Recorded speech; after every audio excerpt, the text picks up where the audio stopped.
Olá, bem-vindos à monitoria de princípios de processos químicos. Eu sou Isabela Quaranta, do PET Engenharia Química, e hoje nós iremos abordar um pouco sobre balanços de energia. Para compreendermos os balanços de energia, nós precisamos primeiro entender quais são as formas de energia de um sistema. Todo sistema tem associado a ele uma energia total, que é composta de energia cinética, energia potencial e energia interna. A energia cinética ela vai ocorrer devido ao movimento translacional da molécula. A energia potencial, por sua vez, ela ocorre por conta da posição do sistema em um campo gravitacional, podendo também ser um campo elétrico, mas principalmente um campo gravitacional. E a energia interna é resultante das moléculas e dos constituintes subatômicos destas. Então, já é uma forma de energia extremamente ligada a como o sistema está composto. Além destas, nós também vamos ter um fluxo energético pelo sistema, no caso, podendo ser um fluxo de calor, de massa ou de trabalho.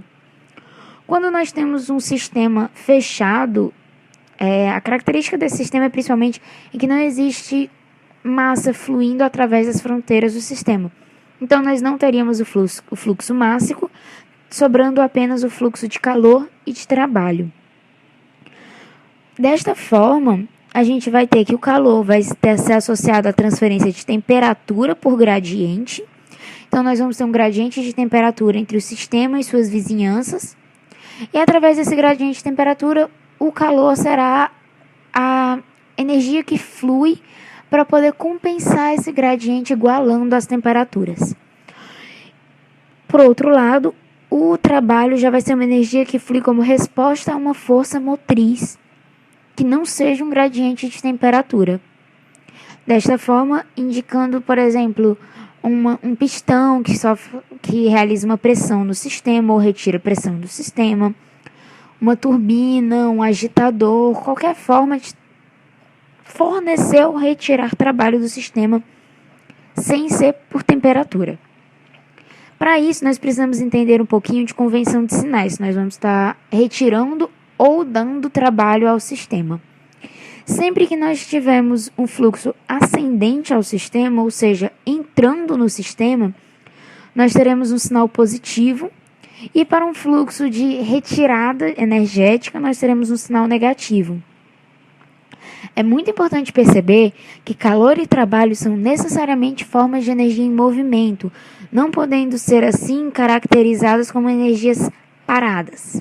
Então, conhecendo um pouco mais as formas de energia, nós vamos poder compreender melhor a primeira lei da termodinâmica, que ela basicamente diz que nenhuma forma de energia pode ser criada ou destruída. Nós apenas teremos a mudança da energia. Então, nós podemos ter uma energia que entra em forma de calor, poder sai em forma de trabalho. É um exemplo. E nós podemos, através de uma equação, citar como sendo o acúmulo de energia no sistema vai ser igual a tudo aquilo que entra menos tudo aquilo que sai. Equacionando isso, nós podemos encontrar que a energia total do sistema será igual à energia de entrada por meio de massa, por meio de calor e por meio de trabalho somadas, menos a energia de saída por meio do fluxo mássico, mais energia de saída pelo fluxo de calor, mais energia de saída por trabalho. Daí, nós podemos agora, para o sistema fechado, nós sabemos que nós não vamos ter o fluxo mássico. Então, a nossa energia total vai ser basicamente calor e trabalho fluindo entre o sistema. Nós sabemos que a nossa energia total ela é composta de energia interna, de energia potencial e de energia cinética. Então, é muito importante saber quais são os valores iniciais e finais, ou pelo menos o delta dessas energias, para nós conseguirmos calcular outros valores desejados.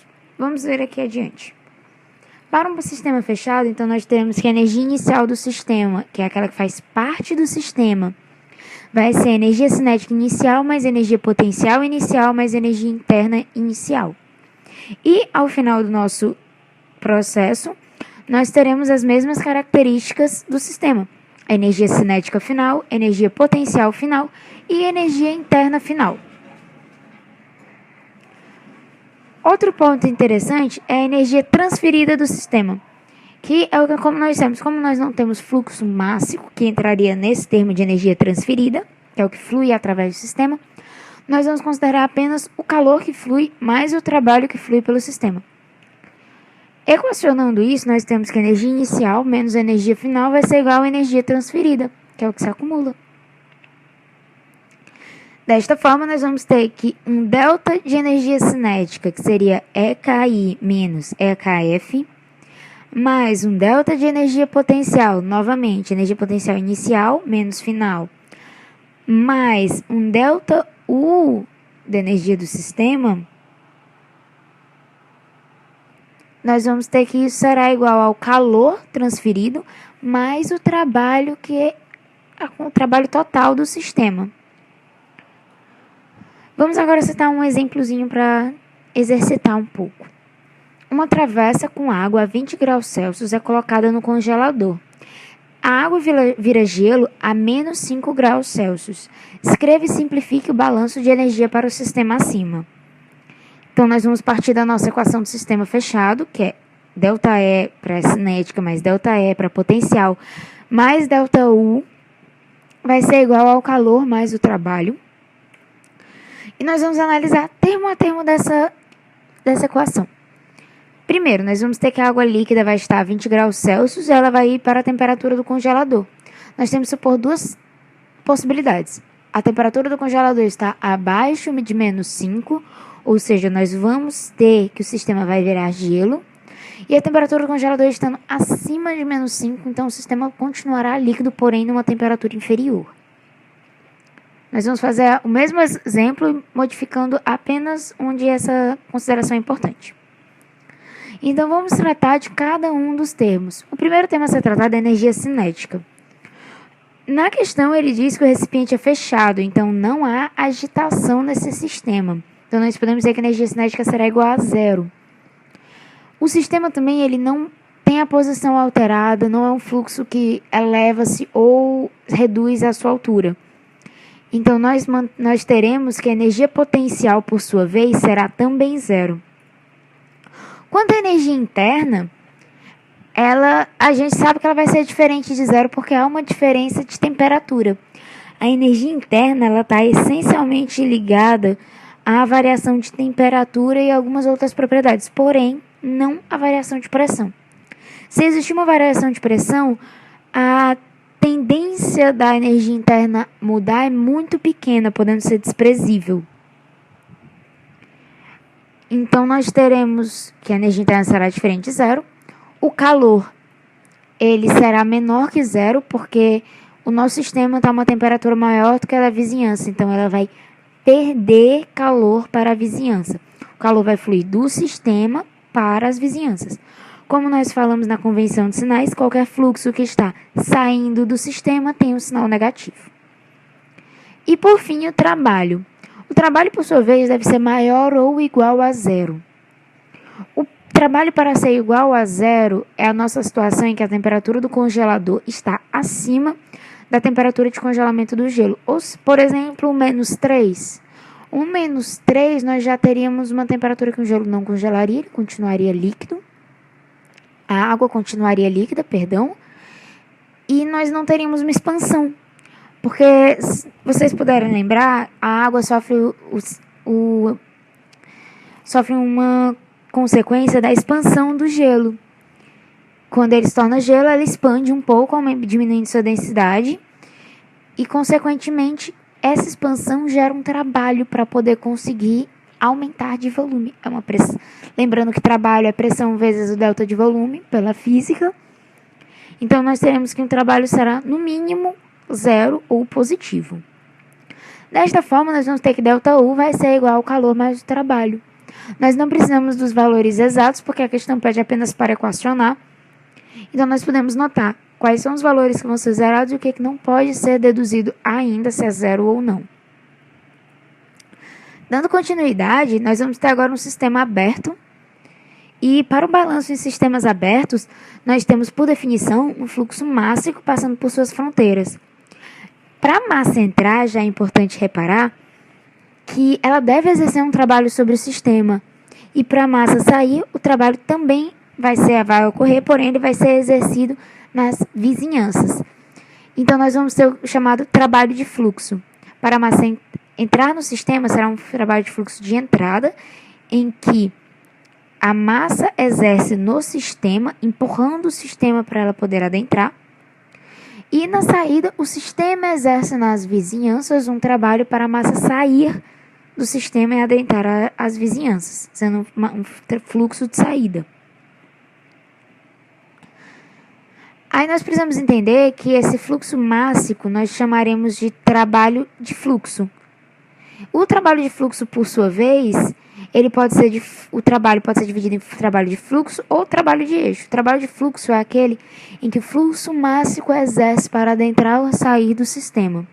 O trabalho de eixo já é um trabalho externo, como a gente disse, um agitador, alguma coisa, sem ser temperatura, que vai tentar se forçar a entrar, a ajudar ou não o sistema.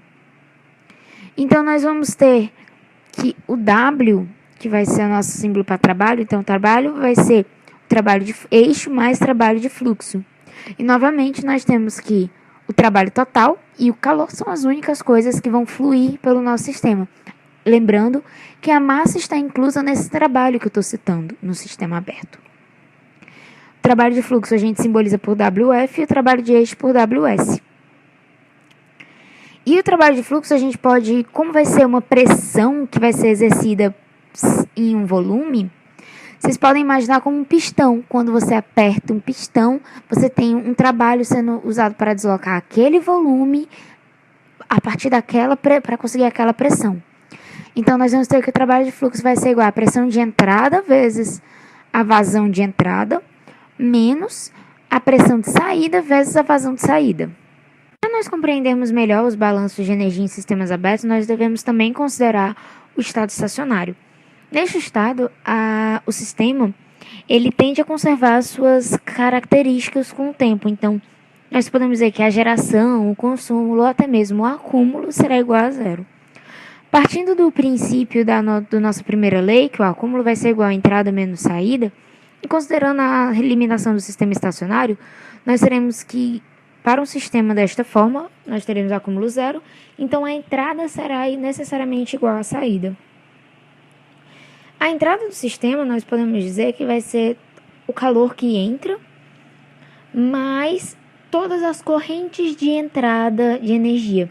Ou seja, o somatório destas, por exemplo, seriam todas as formas de energia que poderiam entrar no sistema, como as energias internas, cinéticas e potenciais associadas à massa que está adentrando no sistema. E a saída, nós vamos ter que será o trabalho, mais essas características do sistema que saem deste, ou seja, o somatório das correntes de saída. Juntando isso no equacionamento em que entrada é igual a saída, nós teremos que fluxo de calor mais o somatório dos fluxos de entrada vai ser igual ao fluxo de trabalho que sai mais o somatório dos fluxos energéticos que saem. Juntando o somatório de um lado, nós teremos que a saída menos a entrada vai ser igual ao calor menos o trabalho. É o nosso princípio básico. Agora, fazendo algumas outras considerações, nós sabemos que EJ vai ser dado pela energia interna mais energia cinética mais energia potencial. Substituindo, então, nós teremos essa equação abaixo. Novamente, nós também sabemos que o trabalho ele é dado por trabalho de eixo mais trabalho de fluxo. Substituindo na equação abaixo, nós teremos, então, que essa somatória de energias associadas ao sistema na saída, menos as energias associadas no sistema na entrada, vai ter que ser igual ao fluxo de calor, menos o fluxo de trabalho de eixo, menos o trabalho de fluxo, que é o associado à massa do nosso sistema. Mas nós também conhecemos o trabalho de fluxo do nosso sistema como sendo a P de entrada vezes a vazão de entrada, menos a P de saída vezes a vazão de saída. Como nós temos várias correntes de entrada e de saída, nós colocaremos apenas um termo de somatório, obtendo por sua vez que será o PJ na entrada menos o P de saída. Então, juntando essa equação, nós vamos modificar alguns termos. Nós teremos, então, primeiro, passando os termos de M para fora e isolando o nosso WS, nós vamos obter desta forma, ó, na segunda linha vocês podem ver que nós só adicionamos o termo de PV, ou seja, pressão vezes a velocidade. E no último termo, nós modificamos a ordem de alguns termos, deixando a pressão vezes a velocidade mais próxima do termo U e deixamos tudo em função como uma propriedade específica, não tendo mais a vazão mássica associada. A partir dessa equação, nós vamos agora observar que, pela definição, a entalpia específica é dado como a energia interna específica mais a pressão vezes um volume específico. Um volume específico vezes um fluxo mássico, nós temos uma vazão, que era exatamente o nosso V anterior. Desta forma, nós vamos modificar os termos para que nós temos a definição de entalpia no nosso equacionamento, obtendo, por fim, como nós temos que a entalpia de saída menos a entalpia de entrada, nós vamos chamar isso de delta.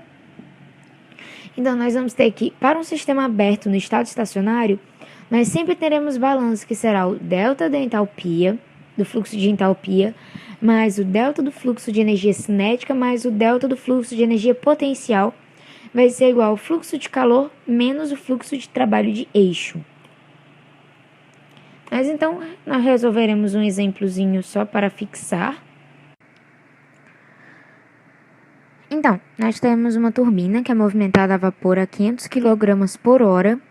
O vapor vai entrar na turbina a 44 atm e 450 graus Celsius, com velocidade linear de 60 metros por segundo e sai a 1,5 metros abaixo da entrada a pressão atmosférica e a uma velocidade de 360 metros por segundo. A turbina fornece trabalho no eixo a uma taxa de 70 kW e a perda de calor da turbina é estimada em 10.000 kcal por hora. Calcule a variação de entalpia específica associada a esse processo. Você já pode perceber, só pela questão, que nós vamos ter que fazer algumas conversões para deixar tudo na mesma unidade. Então, começando pelo nosso balanço. Vamos primeiro entender o que acontece nessa situação. Nós temos uma turbina que está entrando massa a 500 kg por hora, com características de uma velocidade de 60 metros por segundo, 44 atm, 450 graus Celsius, e ela está entrando a uma cota 5 metros acima da saída. Então, nós vamos chamar de cota 5 metros e a saída a cota 0. Na saída, nós temos a mesma vazão, porém a pressão ambiente é uma velocidade de 350 metros por segundo. Também nós temos uma saída de 10.000 kcal por hora e um trabalho de eixo de 70 kW. Então, nós vamos utilizar o nosso balanço, que nós deduzimos há pouco. Dentro dessa turbina, vamos fazer cada consideração. Começando do nosso balanço para o termo de ΔH. Como na questão ele vai pedir ele quer saber a variação da entalpia específica, ele quer saber exatamente esse nosso ΔH minúsculo. Então, o ΔH vai ser o fluxo de massa vezes o ΔH minúsculo. Substituindo o fluxo de massa, nós vamos ter um fluxo em quilograma por hora. Mas, quando a gente vai trabalhar com quilowatt a gente trabalha em segundo. Então, nós vamos ter que transformar isso para segundos, obtendo por fim que nosso ΔH, nosso fluxo de entalpia total, vai ser igual a 0,139 kg por segundo vezes o delta de entalpia específico. Vamos guardar esse valor. A segunda etapa, nós vamos ter agora para o ΔEK, que é a energia cinética. E a energia cinética nós podemos desmembrar como massa sobre 2, o fluxo mássico dividido por 2, vezes a diferença de velocidades do final menos o início, cada uma ao quadrado.